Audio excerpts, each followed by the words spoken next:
Hello everyone, আসসালামু আলাইকুম। Subhash daily life ব্লগে আপনাদেরকে স্বাগত জানিয়ে আজকের ব্লগটি শুরু করছি।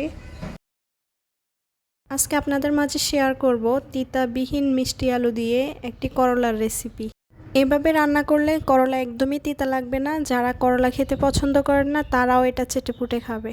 তা আজকে এখন আমি করলাগুলোকে কুচি করে কেটে নিয়েছি। তারপর আমি কিছুটা লবণ দিয়ে করলাগুলোকে মেখে রেখেছি। 10 মিনিটের মতো করলাটাকে মেখে রাখার পর করলা থেকে একটা পানি বের হবে, ওই পানিটা ফেলে দিব। যারা তিতা খেতে পারেন তারা কিন্তু পানিটা ফেলবেন না, ওইটা কিন্তু অনেকটাই শরীরের জন্য উপকার করে। তা আমি এখন রান্নায় চলে আসলাম।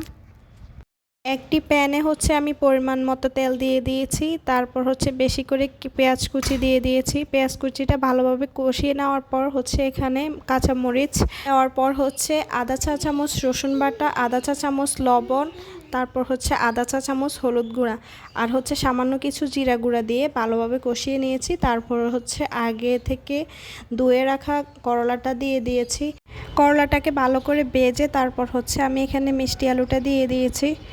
করলা তিতার কারণে আমরা অনেকেই কিন্তু করলাটাকে অপছন্দ করি, কিন্তু এভাবে মিষ্টি আলু দিয়ে রান্না করে খেলে দেখবেন আপনাদের কাছে অনেকটাই ভালো লাগে। ভিন্ন রকম স্বাদ পেতে করলা দিয়ে মিষ্টি আলু আপনারা অবশ্যই ট্রাই করবেন। আশা করি আপনাদের অনেক ভালো লাগবে। ভাজিটা এত বেশি টেস্ট হয়েছে, আপনারা অনায়াসে 1-2 প্লেট ভাত এমনি খেয়ে শেষ করতে পারবেন।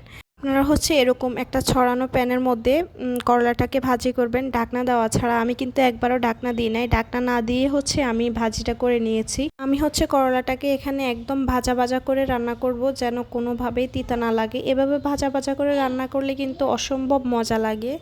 খেয়াল রাখবেন যেন এটা তলানিতে না পুড়ে যায়, তলানিতে পুড়ে গেলে কিন্তু ছেঁচড়া একটা গন্ধ বের হবে।